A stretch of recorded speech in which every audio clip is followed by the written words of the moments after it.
믿음을 바로 세우는 질문이라는 제목으로 말씀을 증거하려고 합니다. 여러분 다 아시는 대로 러시아의 문호인 톨스토이가 쓴 단편 중에 세 가지 질문이라는 책이 있습니다. 물론 여러 단편들이 같이 들어있는 책에 그 표제를 이 글의 제목을 붙였습니다. 세 가지 질문.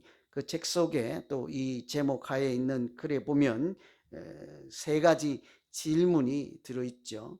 세 개로 된 질문, 아주 평범하고 일상적인 질문이지만 우리로 하여금 인생의 본질을 통찰하게 하는 아주 감동이 잔잔한 감동을 주는 그런 글이라 할 수 있습니다. 그 세 가지 질문 제가 한번 소개해 드린 바가 있지만 다시 말씀드리면, 세상에서 가장 중요한 때, 중요한 시간은 언제인가? 가장 중요한 사람은 누구인가? 그리고 세 번째 질문이 가장 중요한 일은 무엇인가 하는 질문이죠. 그 글에 나오는 주인공은 왕으로 등장하는데요. 그래서 이 왕이 그 질문에 답을 얻기 위해서 스승을 찾아가고 성자를 찾아가서 얻은 답은 이렇습니다. 가장 세상에서 우리가 살아갈 때 가장 중요한 때, 시간은 바로 지금입니다. 그렇죠? 두 번째, 가장 중요한 사람이 누구입니까 하니까 가장 중요한 사람은 지금 내 앞에 있는 사람입니다. 그랬어요. 독일의 문효인 괴테도 비슷한 말을 했지요. 내가 자주 가는 곳, 또 내 곁에 있는 사람, 내가 지금 읽고 있는 책이 나를 말해준다 그러고 있습니다. 여러분 요즘 누구 만나시고 무슨 책을 읽고 있습니까? 요즘 어디 자주 가십니까? 밤낮으로 저 멀리 떨어진 불야성 도시 혹시 가고 있지는 않겠지요? 어디를 가는, 왜 웃으세요? 다 아신다는 얘기가 좀 의심스러운 분들입니다. 그죠? 어디를 자주 가느냐가 나를 말해준대요. 누구를 만나느냐가 나를 말해준대요. 무슨 책을 읽고 있습니까? 우리는 성경책이라고 해야 되지 않겠어요? 그게 우리를 말해준다고요. 같은 말이에요. 지금 내 앞에 있는 사람이 제일 중요해요. 자주 가고 지금 읽고 있고 지금 만나는 사람이 나를 규정하고 내 인생을 말해준다 하죠. 가장 중요한 일은 지금 내 앞에 함께 있는 사람에게 선을 행하는 것이라, 그렇게 얘기를 했습니다. 이처럼 우리가 인생을 어떻게 살아야 하는지 많은 생각을 하게 하는 세 가지 질문이라 할 수 있습니다. 좋은 질문은요, 우리가 아름다운 인생을 살아가는 비결이 되기도 합니다. 여러분 살아가실 때 질문을 가끔 하십니까? 그냥 겨를도 없이 다른 일로 바쁘십니까? 그래도 한 번씩은요 생각해 보세요. 내가 왜 이러고 살까? 그죠? 저도 가끔 좀 그럴 때가 있습니다. 내가 왜 이러고 있나? 가끔 아니네요. 생각해 보니 저는 자주 합니다. 그죠? 뭐 제가 한두 번 하겠습니까? 왜 이러고 있나? 제가 목회의 길을 간다 하니까, 제가 대기업 다닐 때잖아요. 잘 나갈 때잖아요. 그냥 청춘일 때, 아주 승승장구할 때, 그래서 이러고 저러고 저래서 사표를 내겠습니다 하니까, 네 제정신 있냐 이러더라고요. 제정신이냐, 정신 차리라, 왜 이러고 있냐. 그러니 가끔 왜 이러고 있나 그런 질문 해볼 필요가 있죠. 제가 35세 그 질문 했으니까요. 70이라 보고 나머지 인생을, 이렇게 후반전 인생을 어떻게 살까 하고 내일 70이 다 돼 가니까요. 왜 안 웃으세요? 네? 그런데 끝날 줄 알았더니 인생이 산모작이 기다리고 있는 거예요. 그래서 요즘 제가 고민이 참 많습니다. 고민이 있어 보이지 않아요, 얼굴이. 그죠? 인생의 3회전을 어떻게 살까? 여러분 기도 많이 하세요. 이제 그 답을 찾고 있는 중이에요. 무슨 답을 얻을지는 몰라요. 이처럼 우리가 인생을 살면서 질문을 하고 살고, 좋은 질문을 하고 건강한 답을 얻으면 그 질문이요 우리 인생을 바꾸어 준다고요. 성공하는 열쇠가 됐죠. 가치 있는 인생, 살아볼 만한 인생이 되도록 그 질문이 인도해 주지 않겠습니까? 지금까지는 다 서론이에요. 제가 뭐 세상 사는 이야기 하려고 말씀드렸겠습니까? 우리의 믿음 생활은 어떨까요? 우리가 건강한 믿음 생활하고 행복한 믿음 생활하고 하나님이 기뻐하시는 믿음 생활하기 위해서 어떻게 해야 될까죠? 어떤 질문을 하면서 믿음 생활을 하느냐에 따라 우리의 믿음 생활하는 내용과 우리가 믿음 생활하는 모습이 많이 달라질 수 있다는 거예요. 믿을 때 여러분 무슨 질문을 가끔 하십니까? 우리가 믿음을 바로 세우고 건강한 믿음 생활을 하기 위해서 어떤 질문을 한번 해 보아야 할까요? 내가 언제 장로 될까? 내가 언제 권사 될까? 내가 뭐 언제 부자 될까? 무슨 무슨 질문 해보고 싶으세요? 저 목사님 언제 좀 가줄까? 뭐 그런 질문도 할 수도 있겠다. 그죠? 무슨든지 가능하죠. 무슨 질문을 하면 우리가 건강한 믿음 생활을 할 수 있을까? 오늘 우리가 읽은 말씀을 참고해 보면 우리가 믿음 생활할 때 꼭 한 번은 물어봐야 하는 질문이요. 네가 성령을 받았느냐 하는 질문인 것입니다. 여러분 가끔 우리 자신에게 성령을 받았느냐 그런 질문 가끔 하시나요? 여러분 성령을 받으셨습니까? 왜 뭐 자신도 없고 그냥 의형부영 하십니까? 그죠? 그래서 많이 생각해 보아야 돼요. 우리가 성령을 받은 사람인지 믿는 사람이 성령과 어떤 관계인지 또 잘하려면 꼭 성령을 받아야 되는지 이런 질문을 하면서 살아가야 하지 않겠습니까? 여러분 이 사도 바울이 에베소 사람들에게 물은 것처럼 너희가 성령을 받았느냐 이 질문을 내가 신앙생활 하는데 꼭 해야 할까요? 꼭 해야 될까요? 여러 가지 답을 할 수 있는 거예요. 아니면 성령이 없어도 그냥 내가 상식으로 지식으로 사회를 살아왔던 경륜으로 우리가 이제 80년 90년 인생을 살았잖아요. 내가 아는 그런 지식으로 우리가 믿음 생활을 얼마든지 아름답게 좀 보람있게 행복하게 할 수 있지 않을까? 꼭 성령을 받을까요? 받아야 할까? 사도 바울이 에베소에 가서요 사람들에게 물었던 질문이 이것입니다. 너희가 성령을 받았느냐? 에베소를 다 기억하시나요? 유럽에 가서 고린도에 가서 마지막으로 빌립보에서 이렇게 데살로니가 거쳐서 아테네를 지나서 이렇게 고린도에 갔다가 다시 파송교회인 아시아로 돌아올 때 오는 길에 잠시 에베소를 들렀거든요. 그리고 시간이 지나서 나중에 다시 가서 그들이 믿음 생활하는 것을 보고 사도 바울이 첫 번째로 그들에게 건넨 말이요. 너희가 믿을 때에 성령을 받았느냐 하는 질문이었습니다. 그랬더니 그 하는 사람들이 에베소 교인들이요. 우리는 성령이 계시는지를 듣지도 못했습니다. 듣도 보도 못한 소리 왜 하십니까? 이런 얘기란 말이죠. 그래서 이 사도 바울이 다시 한번 물었습니다. 너희가 무슨 세례를 받았느냐 하니까 그 에베소 성도들이 우리는 세례 요한의 세례를 받았습니다. 그래서 사도 바울이 너무나 안타까운 마음으로 그들에게 안수하여 예수 이름으로 세례를 주었더니 성령이 임했다 하는 말씀이 오늘 내용이거든요. 사실은 우리가 물을 때 질문이 두 가지였잖아요. 너희가 성령을 받았느냐 하는 질문과 무슨 세례를 받았느냐 두 가지로 볼 수 있는데요. 사실은 하나라고 할 수 있습니다. 성령을 받았느냐 하니까 모른다. 그럼 누구의 세례를 받았느냐 하니까 요한의 세례만 받았다 하니까 예수 이름으로 세례를 주었더니 성령이 임하였더라. 결국은 너희가 믿을 때에 성령을 받으셨나요? 이 얘기를 하는 것이란 말이죠. 여러분 만일 누군가 우리에게 동일한 질문을 한다면 뭐라고 대답을 하시겠습니까? 여러분 믿으실 때에 지금 잘 믿고 계시는데 혹시 성령은 받으셨습니까?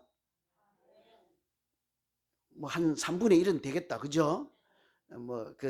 그래도 다 아멘 하셨겠죠.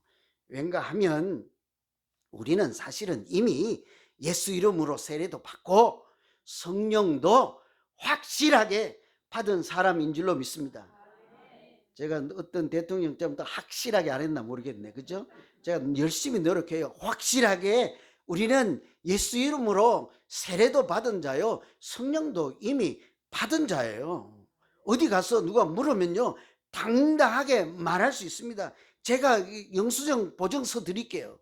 왜냐하면 믿음 생활이라고 하는 것은 성령의 역사로 시작되는 것이고, 믿음 생활은 곧 성령 생활이라 할 만큼 성령이 아니고는 불가능한 일이기 때문이죠. 여러분, 성령이 아니고서는 누구도 예수를 그리스도라 할 사람이 없다고 하지 않았습니까? 성령이 아니고서는 하나님을 아버지라고 부를 자가 없다고 하지 않았습니까? 그런데 우리는 지금 어떻게 하고 있습니까? 하나님을 아버지라고 부르고. 세상 사람들이 보면 좀 이상하다고요. 내가 아는 아버지 있거든, 친구 아버지. 집에 자기 아버지 두고 그 사람 맨날 만나면 하늘 쳐다보면서 아버지 아버지 하고 부른다고요. 정신 나간 사람이라고 생각할 수도 있어요. 성령이 받지 않은 사람, 성령을 모르고 하나님을 아버지인 줄 모르는 사람이 보면 우리가 좀 정신 나간 사람처럼 보일 수 있단 말이에요. 그런데 성령이 우리에게 감동을 주셔서 하나님이 나를 지으시고 나의 아버지인 줄을 알게 하신 줄로 믿습니다. 그러니 누가 뭐래도 우리 뭐래요? 하나님 아버지 이렇게 부르잖아요. 예수를 그리스도 나의 주님이라 불러. 그리고 주님 주님 하면서 우리가 살아가고 있지 않습니까? 마땅히 우리는 그 두 가지만 봐도요, 100% 성령을 받은 사람임에 틀림이 없는 줄로 믿습니다. 우리 믿는 자는요, 성령의 인도하심으로 그렇게 믿음 생활을 한 거예요. 오늘 친구가 가자 그러고 부인이 가자 그러고 아니면 뭐 권사님이 전화하고 아니면 제가 전화를 드리고 해서 여기 왔을 줄 알죠? 그렇지 않습니다. 오늘 일부에도 낯선 분이 오셨던데 지나가다가 오셨다고요. 저절로 가다가 쑥 들어온 걸음이 아닐 거라고요. 하나님이 그 걸음을 정하시고 그 나그네가 살아가는 한 걸음 한 걸음 인생을 기뻐하시고 그 걸음을 인도하신 분은, 인도하고 계시는 분은 하나님인 줄로 믿습니다. 성령 하나님께서 우리의 마음을 지키시고 오늘 여기까지 예배 자리로 인도해 주신 줄로 또한 믿습니다. 믿음 생활은요, 성령 생활이에요. 하나님이 우리를 지키시고 인도해 주시고 하나님을 아버지라고 부르며 그렇게 살아갈 때 내가 아멘하고 순종하며 살아가는 것, 그 자체를 믿음 생활이라 할 수 있기 때문이죠. 그러니요, 성령의 역사하심으로 우리는 이미 보배 같은 믿음을 선물로 받은 사람이요, 우리는 누가 뭐라고 그래도요, 그리스도의 영이 있는 그리스도인 하나님의 사람, 성령의 사람이 된 줄로 믿습니다. 그런데 왜 제가 좀 앞뒤가 안 맞는 얘기를 할까요? 받았다고 지금 한참 동안 목이 터져라고 말해놓고는 왜 질문을 하라고 하느냐고요. 믿을 때에 성령을 받으셨나요? 꼭 뭐 속이는 얘기 같잖아요. 앞뒤가 많지 않잖아요. 틀림없이 보정하니 우리는 모두 성령을 받은 사람입니다 해놓고는 성령을 받으셨습니까 권사님? 뭐 놀리는 질문도 아니잖아요. 이게 무슨 소리냐고요.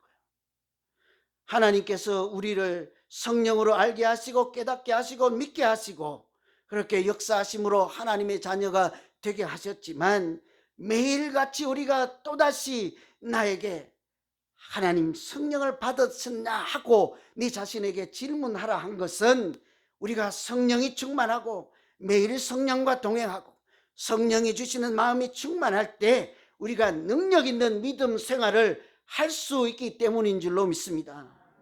자꾸 물어봐야 하는 거. 누구든지요, 성령을 받았으면서도 우리는 성령이 인도하시는 삶을 포기하거나 부인하거나 깨닫지 못하고 자기 영이 인도하는 대로, 때로는 악한 영이 인도하는 대로, 때로는 세상 사람들이 인도하는 대로 얼마든지 살아갈 수 있지 않습니까? 그렇게 살다 보면 내 안에 내주해 계시고 내게 말씀하시는 성령의 미세한 소리를 듣지 못하고 세상에 미혹하는 소리를 따라 얼마든지 성령이 없는 사람처럼 살아갈 수도 있다는 말씀이죠. 그래서 자꾸 내 자신에게 물어봐야 하는 거예요. 네가 그러고도 성령을 받은 사람이냐?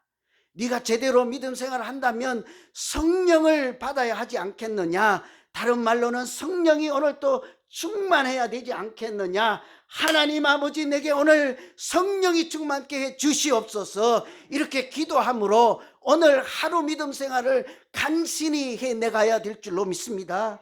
내일 또다시 그렇게 물어야 하는 거예요. 내가 오늘 믿음으로 살고자 하나니 하나님, 내게 하나님의 영이 있어야 하지 않겠나이까?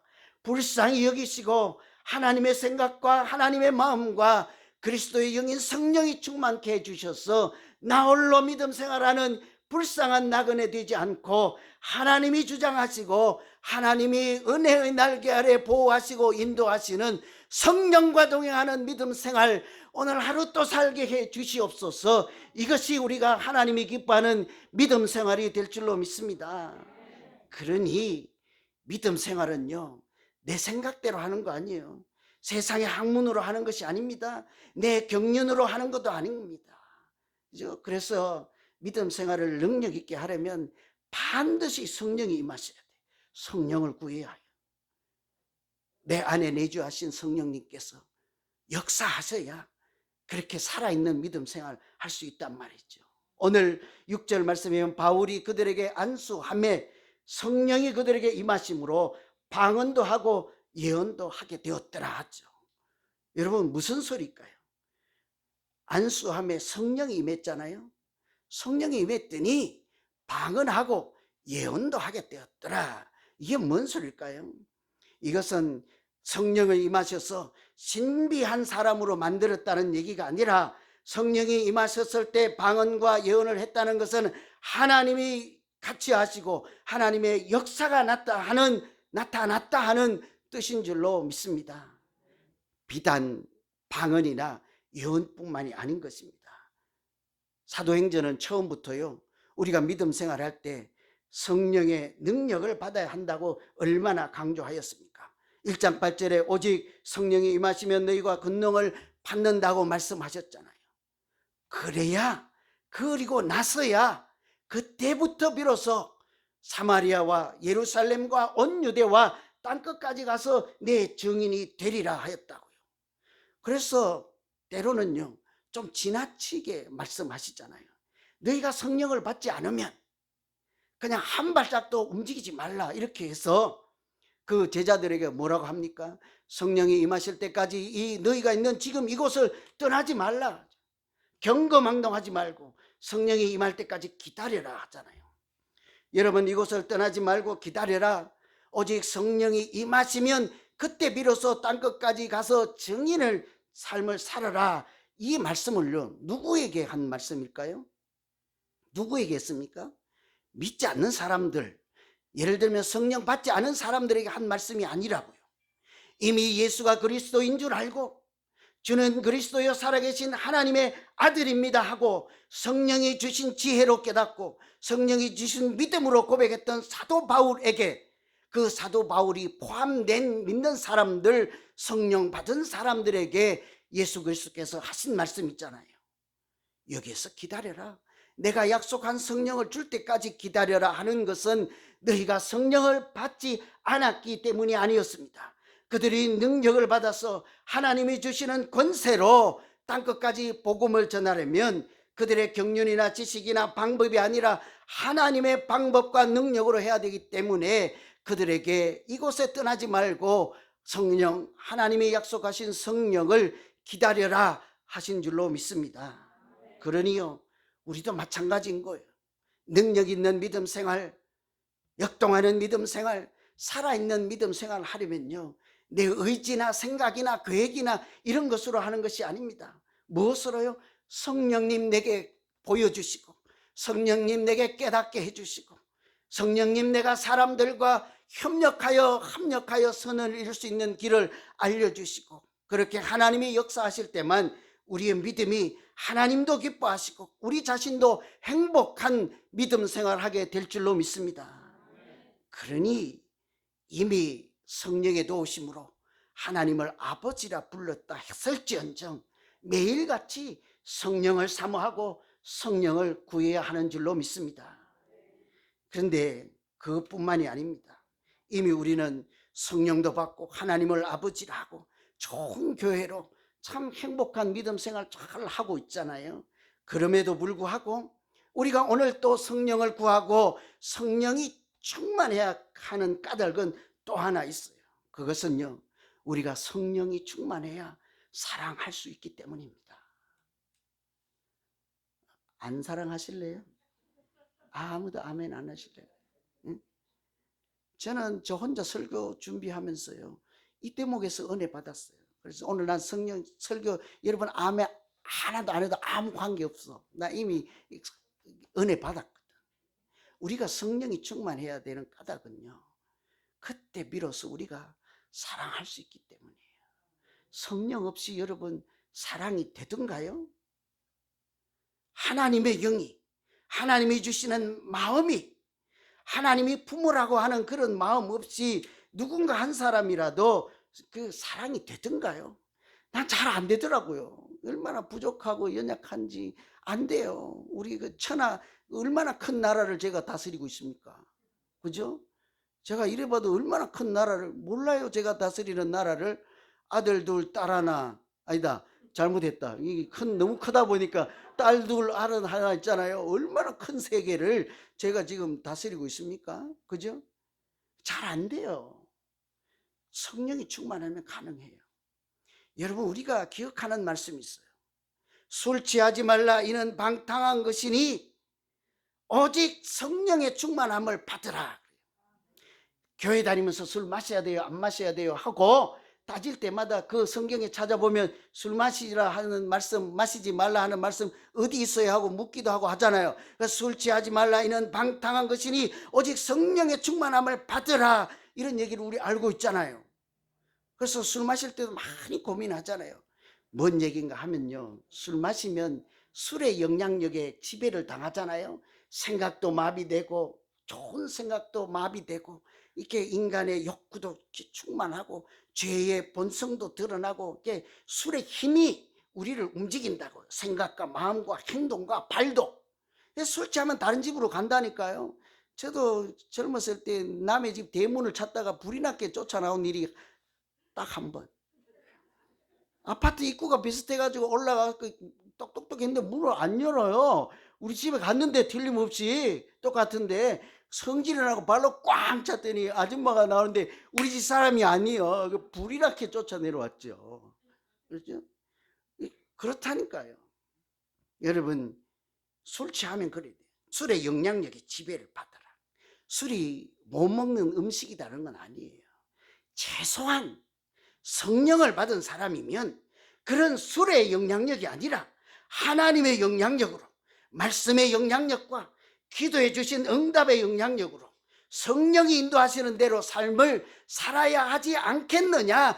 그래야 그리스도의 영이 있는 사람이라고 다른 사람도 인정하고 하나님도 기뻐하시지 않겠느냐. 이 말씀이 성령이 충만하라 한 말씀인 줄로 믿습니다. 술 먹으면 죽는다는 말이 아니에요. 술 취해서 술의 영향력으로 사는 것보다 성령의 능력과 성령에 취해서 살아보세요. 그 인생이 얼마나 아름다워지겠습니까? 제가 이렇게 장황하게 또 길어지겠네, 그죠? 이 부흥회 다니는데 꼭 제정신을 못 차리고 이런단 말이에요. 술 취하지 말라, 이는 방탕한 것이니 오직 성령으로 충만함을 받으라. 제가 드리는 말씀은 이 말씀을 누구에게 한 말씀인가요? 이 소리 누구에게 했죠? 술 취하지 말고 성령의 충만함을 받으라 하는 것이 오늘 우리가 읽은 말씀처럼요, 에베소 교인들에게 한 말씀이에요. 에베소 교인들에게.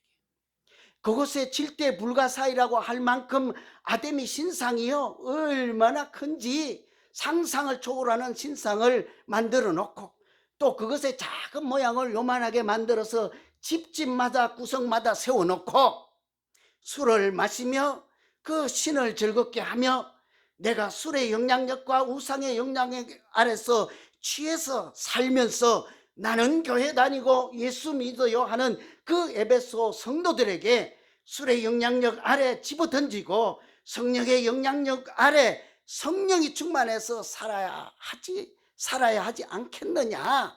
그것이 빛의 자녀요 하나님의 본받는 사람이요. 이 말씀을 한 거라고. 에베소 교인들에게. 에베소 교인들만 이 얘기 들어야 되겠습니까? 우리에게 동일하게 주시는 말씀 있지 않겠어요? 술 취하지 말고 오직 성령의 충만함을 받으라. 그들이 예수를 믿지 않아서가 아니었습니다. 그들이 성령을 아직 받지 않아서가 아니었습니다. 이미 예수를 그리스도로 하고 하나님을 아버지라고 부르며 믿음 생활하는 중에도 그들이 서로 사랑하며 살아가기 위해서 사도 바울을 통해서 그들에게 말씀해 주셨지요. 너희가 성령이 충만한 사람이면 하나님을 경외하는 자로서 피차 복종해서 살고, 너희가 성령이 충만하면 시와 신령한 노래와 찬미를 하며 하나님을 찬송하며, 너희가 성령이 충만한 사람이면 서로 감사하며 살라, 이렇게 말씀을 했거든요. 언제 이런 게 가능합니까? 여러분, 감사가 언제 되던가요? 잘 안 돼요. 제가 여러분에게 말씀 한마디 건네면 감사가 되던가요? 안 돼요. 저 목사님이 나를 또 얼마나 부리먹으려고 그러는가도 할 수 있고, 그죠? 여러 생각을 할 수 있어요. 나만 미워서 저런 소리를 또 하나보다 할 수도 있고, 별소리 다 할 수 있잖아요. 비단 저와 관계뿐 아닙니다. 친구가 가서 여행 갔다 와서 한국에 갔다 와서 손수건을 하나 사줬는데요, 감사가 되던가요? 안 돼요. 금덩어리나 하나 사왔으면 얼마나 좋게. 이건 집 손수건, 쓰지도 않는 손수건. 요즘 코로나 해가지고 그냥 알코올 갖고 닦아야 되는데 무슨. 그런데 성령이 충만해 보세요. 달라요. 세상에 그 많은 사람들 중에 비행기 타고 온 사람들 많고, 그쪽에도 가족이 많고 이쪽에도 가족이 많아서 신경 쓸 사람이 그렇게 많은데 나까지 기억해 주었다니, 이것은 손수건이 아니라 금보다도 귀한 그분의 마음이 올시다. 그래야 성령이 주시는 마음, 하나님이 주시는 마음이 있어야, 그래야 그때 감사가 된다고요. 마찬가지예요. 사랑도 마찬가지입니다. 성령이 충만했을 때 본보기를 해서 서로 피차 복종하라 그랬잖아요. 남편은 아내를 사랑하고 아내는 남편에게 복종하라 그래요. 여러분, 성령이 충만해야 사랑한다고 그러는데요, 여러분 한번 취사 선택을 해보세요. 아내 남편 생각지 말고 하나님께서 성령이 충만한 사람은 사랑해야 한다고 그래요. 성령이 충만한 사람은 복종해야 된다고 그래요. 여러분, 복종하실래요? 사랑하실래요? 둘 다 안 해요? 대부분요, 제 추측에는 사랑을 택할 거예요. 말도 아름답고 보기도 좋고 듣기도 좋잖아요. 그런데 복종하라 어때요? 일단 기분 나빠요. 내가 무슨, 자기가 남편이면 남편이지 80년 섬겼으면 됐지, 삼시세끼 70년을 했으면 됐지, 무슨 또 이제 와서 또 복종하라고 하느냐. 아니야, 이제 복종은 그만할 거야. 왠지 기분 나빠요. 모르는 소리 하지 마세요. 사랑이 더 어려워요. 훨씬 어려워요. 여러분, 세상 사람들이 하는 사랑이라 하지 않고요, 뭐라고 합니까? 여기 보면 그렇게 말씀하시요. 그 남편들에게 그래요. 아내를 사랑하라 그래요. 그런데 그냥 사랑하라고 하지 않습니다. 예수 그리스도께서 교회에게 하신 것처럼, 자기 몸을 다 내어준 것처럼 아내를 사랑하라 그랬다고요. 복종하는 것은요, 저 사람을 조금만 높여주고 존중하고 내가 낮은 자리에 내려가서 조금만 인정해주고 예뻐해주고 감사하면요, 복종하는 태도가 돼요. 그런데 사랑은 어떻습니까? 예수 그리스도께서 교회에게 하신 것처럼 자기 몸을 십자가에서 다 물과 피를 내어주며 목숨을 내어준 것처럼 아내를 사랑하라 그래요. 여러분, 남성 여러분, 목숨 내놓고 부인을 사랑하시겠습니까? 도망가고 말겠지요.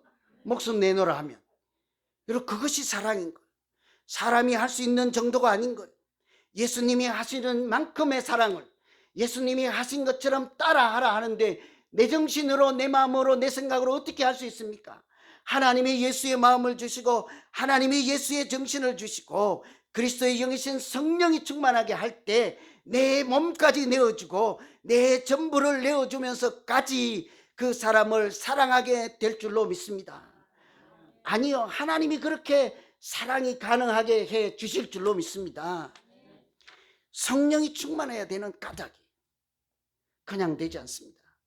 갈라디아서 5장에 보면요, 성령의 열매가 나와요. 오직 성령의 열매는 사랑과 희락과 화평과 오래 참음과 자비와 양성과 충성과 온유와 절제라고 하잖아요. 이게 다 몰라서 그냥 몰라도 돼요. 그냥 성령의 열매 그러면 1번만 외워봅시다. 뭐예요? 성령의 열매는 사랑이다 그래요. 이 말씀을 오늘 말씀으로 번역을 하면 성령이 충만할 때 가장 먼저 열매 맺는 것은 열매로 달리는 것이 사랑이다는 거예요. 사랑은 성령이 충만할 때 나타나는 첫 번째 현상이에요. 여러분 누군가를 지금 사랑하고 계십니까? 성령이 충만하신 분 틀림이 없습니다. 여러분 누군가 미워하고 지금 사랑하지 못하고 있습니까? 나는 성령이 충만한 사람이라고 말하시면 안 됩니다. 하나님이 우리에게 성령이 충만하면 내가 품을 수 있는 사람, 미운 사람, 고문 사람 아무런 격이 없고 차별이 없이 누구든지 사랑하게 하실 줄로 믿습니다. 열매라는 것이 뭐예요? 성령이 이렇게 결과물로서 주는 것을 성령의 열매라고 하지 않습니까? 그래서 사랑은요, 성령이 가능케 하는 거예요. 한 사람 이야기하고 마칠게요. 여러분이 잘 아시는 분이에요. 제가 다른 주제로도 한번 소개를 해드렸습니다. 성프란시스코라고 하는 사람은 부잣집 아들이에요. 재산이 많았습니다. 그래서 예수님 믿고 나서, 예수 영접하고 나서 자기 재산을 다 팔아서 가난한 자들에게 이렇게 나누어 줬습니다. 그 재산을 다 나누어 준 후에 어느 날 길을 가다가요, 피고름이 흐르는 그런 환자 한 명을 만나게 된 거예요. 재산까지 다 팔아서 나누어 주는 사람이니까 얼마나 훌륭한 사람입니까? 그런데 그 피고름 나는 사람을 그냥 스쳐 지나가 버렸어요. 얼마나 이렇게 더럽고 이렇게 한지, 지저분한지 도저히 가서 어떻게 할 재간이 없어서 엄두가 나지 않았기 때문입니다. 그런데 그날 저녁에 집에 갔는데 성령이 자꾸 자기 마음을 두드리는 거예요. 프란시스코에게. 어떻게 네가 그 고름과 피가 흐르는 환자를 그냥 스쳐 지나갈 수 있었느냐 하고 자꾸 묻지요. 그래서 대답이 너무 더러웠어요. 용기가 나지 않았습니다. 그 엄두가 나지 않았습니다. 그때 예수님이 말씀하시지요. 사실은 너는 그 사람보다도 더 더러운 사람이 아니었느냐. 그럼에도 불구하고 내가 너를 사랑하지 않았더냐. 이 말씀을 듣죠. 그 후에 이 사람이 이런 고백을 하였습니다. 나는 아버지로부터 물려받은 많은 재산들을 다 내어주고 가난한 자에게 팔아서 나누어 줄 수 있었습니다. 그러나 고름 흘리고 피 흘리는 그 형제 하나를 사랑할 수 없었습니다. 그때부터 성령이 그 사람의 마음을 계속 두들기는 거예요. 질문을 하게 만드는 것이지 않겠습니까? 이 많은 재산을 나누어 주는 것으로 내가 하나님이 기뻐하는 사람으로 살았다고 할 수 있을 것인가? 아무도 보지 않고 지나쳐버리는 그 환자 하나를 내가 그냥 스쳐간 것을 그냥 나도 성령 받은 사람이라고 할 수 있는가 하고 계속 성령님과 이렇게 주거니 받거니 이렇게 다툼이 일어나지 않겠습니까? 계속 가슴을 두들기죠. 그래서 성령의 역사하심으로 이 사람이 결국은요, 인류 사람 중에, 예수님 말고 우리가 살아가는 일반 사람들 중에 가난한 자를 가장, 어려운 사람을 가장 사랑했던 대표적인 사람이라고 지금 알고 기억하고 있지 않습니까? 무슨 말씀일까요? 성령이 그 사람 마음을 새롭게 하고 어루만질 때 도저히 자기 능력으로 할 수 없었던 그 사랑이 가능케 하신 줄로 믿습니다. 말씀을 맺습니다. 사랑은 우리 힘으로 할 수 있는 것이 아니라 하나님이 은혜 주실 때요, 성령이 은혜 충만하게 할 때 가능한 것입니다. 예수님께서 성령을 통해서 우리도 우리 마음을 새롭게 해주시고 또 우리 자신도 나에게 매일 묻습니다. 네가 그러고도 성령 받은 사람이냐? 이 질문을 계속 날마다 할 때마다, 성령이 충만함을 구할 때마다 하나님께서 우리에게 구하시는 것보다 더 좋은 것으로 주신다고 하셨잖아요. 그 더 좋은 것이 바로 성령을 두고 하신 말씀인 것을 우리가 다 알지 않습니까? 구할 때마다 더 좋은 것인 성령이 충만케 해서 하나님이 주신 권능으로 땅끝까지 복음을 전할 뿐 아니라 우리가 사랑하기 어려운 사람까지 보듬어 안고 품어주고 사랑하며 아름다운 믿음 생활하고 살아있는 믿음 생활하고 하나님이 기뻐하시는 우리 교회가 되기를 간절히 소망합니다. 기도하겠습니다. 하나님 아버지, 우리가 살아가면서 또 믿음 생활할 때 이미 성령 받은 사람이지만 날마다 내 자신에게 너는 성령을 받았느냐 물으며 이미 받은 성령을 다시 부릴 듯하게 역사하시는 믿음 생활을 할 수 있도록 우리를 불쌍히 여기시고 하나님께서 성령으로 깨어 기도하게 하시고 말씀 읽을 때마다 깨닫게 하여 주시고 우리의 입술이 무을 때마다 즐겁게 찬송하게 하시고 슬퍼하는 자와 같이 슬픔을 나누고 기뻐하는 자와 함께 기쁨을 나누며 하나님이 기뻐하시는 아름다운 믿음 생활하는 우리 모두 되게 하여 주시옵소서. 예수 그리스도 이름으로 기도하옵나이다. 아멘.